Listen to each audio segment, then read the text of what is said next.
मैं अपनी फेवरेट हूँ। जब भी मेट का ये डायलॉग किसे याद नहीं है, लेकिन कभी आपने सोचा है क्या खास है इस डायलॉग में, क्यों ये इतना हिट हो गया? किसी लड़की का अपना फेवरेट होना, इसमें अनोखी बात क्या है? हर इंसान को अपना फेवरेट होना चाहिए, नहीं? मैं बाल की खाल नहीं निकाल रही हूँ, लेकिन सोच कर देखिए, गीत ने जब कहा कि वो अपनी फेवरेट है तो आपका रिएक्शन क्या था? आप हंसे उसकी बेवकूफी पर, उसकी मासूमियत पर, उसके इस कॉन्फिडेंस पर कि वो अपनी फेवरेट कैसे हो सकती है। किसी लड़की का अपना फेवरेट होना बेवकूफी का नहीं, बहुत हिम्मत का काम है कि बंद करके अपनी खुद की फिल्म देख सकेंगे। तो शुरुआत करते हैं आज की कहानी है उस लड़की की जो अपनी फेवरेट थी।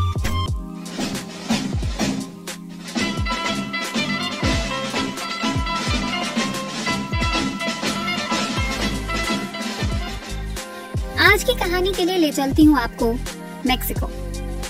6 जुलाई 1907 को यहाँ जन्म हुआ फ्रीडा कालो का, जो आगे चलकर मेक्सिको की सबसे मशहूर पेंटर बनी। वो अपनी इतनी फेवरेट थी कि उसने अपनी डेट ऑफ बर्थ भी अपने हिसाब से बदल ली थी। पैदा वो भले ही 1907 में हुई थी, लेकिन जब उससे कोई पूछता तो वो कहती कि मेरा जन्म 1910 में हुआ। ऐसा वो इसलिए नहीं करती कि वो अपनी उम्र कम करके बताना चाहती थी, बल्कि इसलिए क्योंकि ये वो साल था जब मेक्सिको में रेवोल्यूशन शुरू हुआ था। और वो चाहती थी कि लोग उसे ऐसे ही याद रखें कि एक तरफ नए मेक्सिको का जन्म हो रहा था और दूसरी तरफ नई सोच वाली फ्रीडा का। फ्रीडा ने अपना बचपन बिताया राजधानी मेक्सिको सिटी के करीब एक छोटे से गांव में, जिसका नाम था कोयोकान। वहाँ जिस नीले रंग के घर में फ्रीडा रहती थी, आज भी लोग उस घर को देखने जाते हैं। पिता जर्मनी से नाता रखते थे। फ्रीडा के पैदा होने से कुछ 16 साल पहले वो जर्मनी से मेक्सिको जाकर बसे थे। पेशे से फोटोग्राफर थे और यहीं से फ्रीडा की तस्वीरों में और कला में रुचि पैदा हुई थी। फ्रीडा अपने पिता के काफी करीब थी। वो अक्सर उन्हें तस्वीरें डेवलप करते हुए देखती थी। फ्रीडा की माँ आधी स्पेनिश आधी अमेरिकन थी, यानी घर में कई संस्कृतियों का मिला जुला रूप था। लेकिन फ्रीडा का दिल बसता था मेक्सिको की संस्कृति में। जिस जमाने में फ्रीडा पैदा हुई थी तब पोलियो का प्रकोप था। फ्रीडा 6 साल की थी जब वो इस बीमारी की चपेट में आ गई। पोलियो ने फ्रीडा की एक टांग को खराब कर दिया। अपनी इस पतली पोलियो पीड़ित टांग को छिपाने के लिए फ्रीडा बड़ी बड़ी स्कर्ट्स पहना करती थी, जो बाद में जाकर उसका स्टाइल बन गई। पोलियो होने के बाद उसे काफी वक्त तक स्कूल से दूर रहना पड़ा था।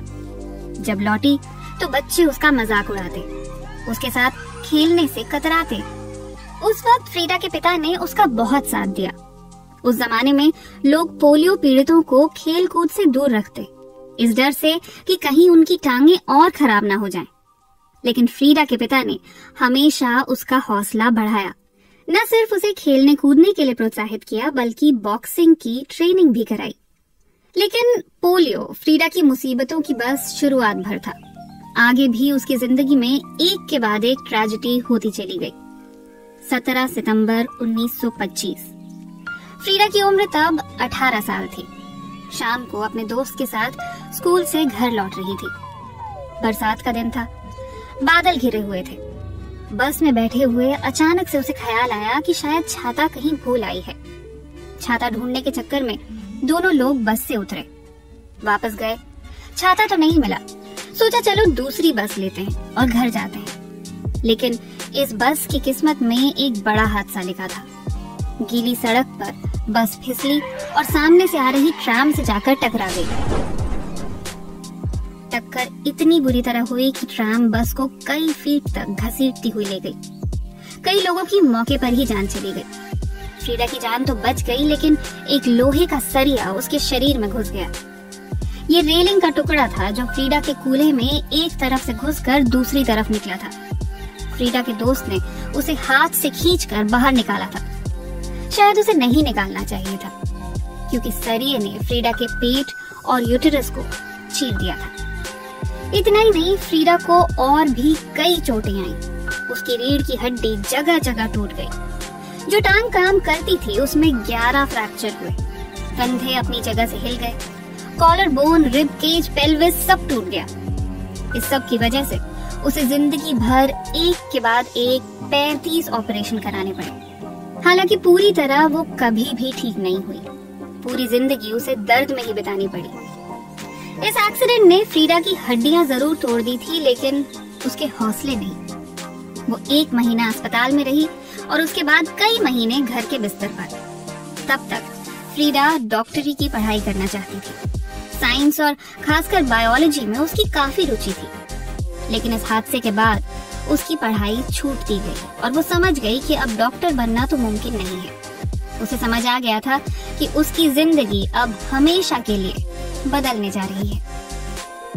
इस दौरान फ्रीडा की माँ ने उसके बिस्तर पर ही एक फ्रेम अटैच कर दिया जिस पर वो कैनवस टांग सकती थी। साथ ही फ्रीडा के कहने पर एक आईना भी लटका दिया जिसमें वो खुद को देख सके। पिता ने अपने कुछ रंग और ब्रश दिए और बस फिर क्या था, फ्रीडा ने पेंट करना शुरू कर दिया। वो अक्सर अपने दर्द को कागज पर उकेरती, ज्यादातर अपनी खुद की पेंटिंग बनाती। फ्रीडा ने अपनी पूरी जिंदगी में कुल 143 पेंटिंग्स बनाई। इनमें से 55 उसकी खुद की पोर्ट्रेट्स थी। वैसे फ्रीडा जब स्कूल में थी तो एक बार देश के जाने माने पेंटर डिएगो रिवेरा एक प्रोजेक्ट के लिए वहां आए थे। फ्रीडा उनसे बहुत इम्प्रेस थी। फिर जब बिस्तर में रहते हुए फ्रीडा ने खुद पेंट करना शुरू किया तो उसके मन में आया कि क्यों ना रिवेरा के पास जाकर ही पूछा जाए कि मेरी पेंटिंग किसी काम की भी है या नहीं। जैसे ही फ्रीडा ने चलना फिरना शुरू किया वो पहुंच गई रिवेरा के पास, और रिवेरा को इस बात ने काफी हैरान भी किया कि एक 18-19 साल की लड़की में इतना कॉन्फिडेंस है कि सीधे उनसे आकर पूछ लिया कि आपको क्या लगता है, मुझ में टैलेंट है या नहीं। डिएगो रिवेरा को न सिर्फ फ्रीडा की पेंटिंग्स बल्कि फ्रीडा भी पसंद आ गई थी। हालांकि तब तक वो पहले ही 2 बार शादी कर चुके थे, लेकिन फ्रीडा के लिए वो अपनी दूसरी पत्नी को भी छोड़ने के लिए तैयार हो गए थे। फ्रीडा को भी उनसे प्यार हो गया। जिस वक्त दोनों ने शादी की, फ्रीडा की उम्र महज 20 साल और डिएगो रिवेरा की 40 साल थी। फ्रीडा जितनी दुबली पतली कमजोर, पति डिएगो उतने ही हट्टे कट्टे, इसलिए लोग उन्हें हाथी और हंस का जोड़ा कहते थे। अजीब शादी थी ये। 2 बेहद होनहार पेंटर जो एक दूसरे के काम की तारीफ करते नहीं थकते। 2 ऐसे लोग जो एक दूसरे के बिना रह नहीं सकते, लेकिन बावजूद इसके एक दूसरे के साथ वफा भी नहीं निभा पाते। सब जानते थे कि लड़कियां डिएगो की कमजोरी है। शादी के बाद भी डिएगो के कई अफेयर हुए। फ्रीडा ये देख देख कर फ्रस्ट्रेट होती। वो कुछ भी करके डिएगो को बदल नहीं पा रही थी, तो वो खुद ही बदल गई। डिएगो की तरह फ्रीडा के भी कई अफेयर हुए, और सिर्फ मर्दों से ही नहीं, औरतों से भी हुए। और फ्रीडा ने कभी अपने किसी रिश्ते को छिपाया नहीं। दोनों जितने टैलेंटेड थे उतने ही शॉर्ट टेम्पर्ड भी। 10 साल लड़ाई झगड़े का सिलसिला चला और फिर दोनों ने तलाक ले लिया, लेकिन तलाक लेकर एक दूसरे के बिना रह भी नहीं पाए। तो 1 साल बाद फिर से शादी कर ली। फ्रीडा को लगता था कि अगर बच्चा हो जाएगा तो सब ठीक हो जाएगा, लेकिन उसका शरीर इतना कमजोर था कि प्रेगनेंसी बर्दाश्त ही नहीं कर पाता। बार बार मिसकैरेज ने उसे मानसिक रूप से तोड़ दिया था, और इसे भी फ्रीडा ने अपनी पेंटिंग में दर्शाया था। डिएगो भले ही फ्रीडा से उम्र में 20 साल बड़े थे, लेकिन फ्रीडा उन्हें ही अपना बच्चा, अपना प्यार, अपनी दुनिया कहा करती थी। लेकिन जिस तरह के प्यार की वो डिएगो से उम्मीद कर रही थी, वो उसे कभी नहीं मिला। पति के साथ अपने रिश्ते को बयान करते हुए फ्रीडा ने एक बार कहा था, मैं अपनी जिंदगी में 2 भयानक हादसों का शिकार हुई हूँ। एक वो था जिसमें स्ट्रीट कार ने मुझे बुरी तरह चोट पहुंचाई थी, और दूसरा हादसा था डिएगो। फ्रीडा की जिंदगी में एक ऐसा वक्त आया था जब वो इतनी निराश, इतनी हताश थी कि उसकी भूख प्यास सब मर गई थी। वो बिस्तर पर थी और कुछ ना खाने की वजह से बहुत कमजोर हो चुकी थी। उस वक्त डॉक्टर ने घर वालों को कहा था कि उसे हर 2-2 घंटे में जबरदस्ती कुछ दिया जाए, कुछ ऐसा जो सीधे उसके गले से नीचे उतर जाए, कुछ ऐसा जो उसमें जान फूंक सके। अपनी इस दशा को भी फ्रीडा ने कैनवस पर उतारा था। उसमें जान फूंकने वाला वो खाना खाना उसके लिए इतना मुश्किल होता था जैसे वही उसकी जान ले लेगा। इस पेंटिंग को फ्रीडा ने नाम दिया था विदाउट होप। इसके पीछे उसने लिखा था, मेरे लिए अब कोई उम्मीद बाकी नहीं रह गई है। फ्रीडा की पेंटिंग के नाम अक्सर ऐसे दुख भरे ही हुआ करते थे, जैसे एक नाम था द ब्रोकन कॉलम। फ्रीडा की पेंटिंग्स में उसका दर्द दिखता था, वो दर्द जो शरीर पर लगी चोटों ने उसे दिया और वो दर्द जो जिंदगी ने उसे दिया। फ्रीडा की एक बड़ी फेमस लाइन है कि मैं खुद को इसलिए पेंट करती हूँ क्योंकि मैं अक्सर अकेली होती हूँ और क्योंकि मैं अगर सबसे ज्यादा किसी को समझती हूँ तो खुद को। फ्रीडा कहती थी, मैंने कभी सपने पेंट नहीं किए, मैंने तो सिर्फ अपनी हकीकत पेंट की है। पेंटिंग कई तरह की होती है। पेंट करने के तरीकों के हिसाब से उन्हें अलग अलग कैटेगरीज में बांटा जाता है। फ्रीडा कालो की पेंटिंग को सररियलिस्ट पेंटिंग कहा जाता है। हालांकि फ्रीडा ने सोच समझकर ऐसा नहीं किया था। फ्रीडा को तो इस बारे में तब पता चला जब उस वक्त के मशहूर फ्रेंच पेंटर ऑन्द्रे ब्रेटॉन ने मेक्सिको आकर फ्रीडा से मुलाकात की और उसे इस बारे में बताया। फ्रीडा ने तब लिखा था, सच में मैं नहीं जानती कि मेरी पेंटिंग सररियलिस्ट हैं या नहीं, मैं बस इतना जानती हूँ कि वो पूरी ईमानदारी से उकेरे हुए मेरे एहसास हैं। मैंने अपने अंदर और बाहर जो भी सब महसूस किया उसे मैंने हमेशा पूरी सच्चाई के साथ दिखाया। 1939 में ऑन्द्रे ब्रेटॉन ने फ्रीडा को फ्रांस आने का न्योता दिया। पेरिस में एक एग्जीबिशन में फ्रीडा की भी पेंटिंग लगाई गई। फ्रीडा इतनी पसंद की गई कि मशहूर लूव्र म्यूजियम ने उनकी द फ्रेम नाम की पेंटिंग को खरीद लिया। ऐसा पहली बार हो रहा था कि लूव्र ने 20वीं सदी के किसी मैक्सिकन आर्टिस्ट की पेंटिंग खरीदी हो। यहाँ तक कि पाब्लो पिकासो भी खुद को उनकी तारीफ करने से रोक नहीं पाए थे। फ्रीडा भले ही मेक्सिको से निकलकर यूरोप और अमेरिका की आर्ट गैलरीज तक पहुंची हो, लेकिन सच्चाई ये भी है कि उस जमाने में फ्रीडा इतनी पॉपुलर नहीं थी जितनी वो आज है। जो थोड़े बहुत लोग उनकी पेंटिंग्स के बारे में जानते भी थे, वो भी बस उन्हें डिएगो की पत्नी ही कहा करते थे, मानो फ्रीडा की अपनी खुद की कोई पहचान ही ना हो। 1950 की बात है। डॉक्टरों ने बताया कि फ्रीडा की दाहिनी टांग में गैंग्रीन हो गया है। फ्रीडा 9 महीने तक अस्पताल में रही, कई ऑपरेशन हुए। इसके बाद भी हालत इतनी खराब रही कि वो बिना व्हीलचेयर के कहीं आ जा नहीं सकती थी। बावजूद इसके फ्रीडा ने पेंटिंग करना नहीं छोड़ा। डॉक्टरों ने फ्रीडा को बेड रेस्ट के लिए कहा था। वो समझ गई थी कि अब अंत करीब है। दुनिया छोड़ने से पहले वो अपनी आखिरी ख्वाहिश पूरी करना चाहती थी, अपनी खुद की एग्जीबिशन करना चाहती थी। सबने फ्रीडा को मना किया, हर किसी ने कहा कि नहीं कर पाओगी, लेकिन फ्रीडा की जिद के आगे किसी की नहीं चली। 1953 में बेहद कमजोर होते हुए भी फ्रीडा ने एग्जीबिशन की। फ्रीडा को एम्बुलेंस में एग्जीबिशन हॉल लाया गया। वो उठकर बैठ भी नहीं सकती थी।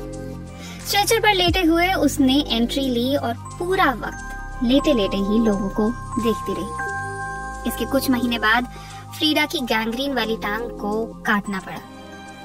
इतना सब भी काफी नहीं था तो फ्रीडा को निमोनिया हो गया। अब फ्रीडा हिम्मत हारने लगी थी। 13 जुलाई 1954 को 47 साल की उम्र में फ्रीडा ने दुनिया को अलविदा कहा। कुछ लोग कहते हैं कि उन्होंने आत्महत्या की थी। वो अपने दर्द से तंग आ चुकी थी, डिप्रेशन में थी।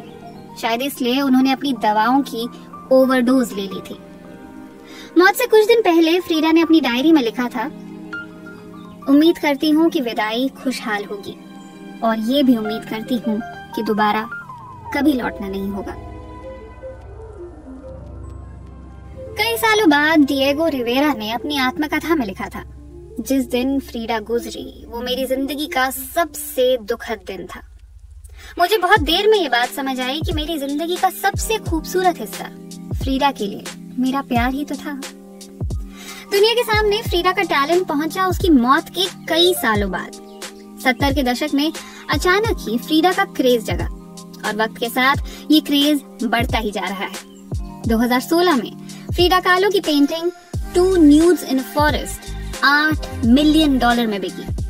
सोचिए, आप जिंदगी भर मेहनत करें, आपके जीते जी कोई आपकी मेहनत की कदर ना करे और आपके गुजरने के सालों बाद दुनिया आपकी असली कीमत समझे। लेकिन 70 के दशक में ऐसा क्या हुआ कि फ्रीडा इतनी पॉपुलर हो गई? दरअसल ये वो दौर था जब पश्चिम में यूथ रेवोल्यूशन शुरू हो रहा था। हमें लगता है ना कि पश्चिमी देशों में तो लोग बहुत खुले विचार के होते हैं, जिसका जो मन करता है वो करता है, किसी का गर्लफ्रेंड बॉयफ्रेंड होना कोई बड़ी बात नहीं होती। ऐसा हमेशा से नहीं था। पश्चिमी समाज भी बहुत कंजर्वेटिव था। 70 के दशक में युवाओं ने अपने हकों के लिए खूब प्रदर्शन किए और तब जाकर यहाँ का समाज बदला। फ्रीडा इस आजाद ख्याल समाज की प्रतीक बन गई। अंग्रेजी में कहते हैं ना, she was way ahead of her times, यानी अपने दौर से आगे की सोच थी फ्रीडा की। फ्रीडा ने दुनिया को सिखाया कि आप जैसे हो खुद को वैसा ही स्वीकारो। दुनिया के लिए खुद को बदलने की कोई जरूरत नहीं है, जैसे हो उसी से प्यार करो। फ्रीडा के चेहरे पर बाल थे, बाकी लड़कियों की तरह उसे उनसे शर्मिंदगी नहीं होती थी, बल्कि वो तो अपनी पेंटिंग में ही खुद को मूंछों के साथ दिखाती थी। उसके आईब्रोज जुड़े हुए थे, लेकिन उसने कभी उन्हें ठीक करने की कोशिश नहीं की, और यही फ्रीडा की पहचान बन गई। इसी तरह उसने अपनी सेक्सुअलिटी को भी समझने की कोशिश की। उसे लड़कों के कपड़े पहनना अच्छा लगता था, तो उसने किसी की परवाह नहीं की। उसके लड़कों से संबंध रहे और लड़कियों के साथ भी, और इससे उसने अपने अंदर कभी कोई हीन भावना नहीं आने दी। इसीलिए आज LGBT समुदाय फ्रीडा को आइकन की तरह देखता है। फ्रीडा kahlo ने बहुत लंबी जिंदगी नहीं जी, लेकिन जितनी जी अपनी शर्तों पर। जिंदगी ने फ्रीडा को खूब चुनौतियां दी और फ्रीडा ने हर चुनौती का मुस्कुराते हुए सामना किया। फ्रीडा की एक बहुत फेमस लाइन है कि हम जितना सोचते हैं दरअसल हम उससे कई गुना ज्यादा सह सकते हैं। हर हाल में फ्रीडा अपनी फेवरेट बनी रही, और यही हम भी फ्रीडा से सीख सकते हैं, है ना?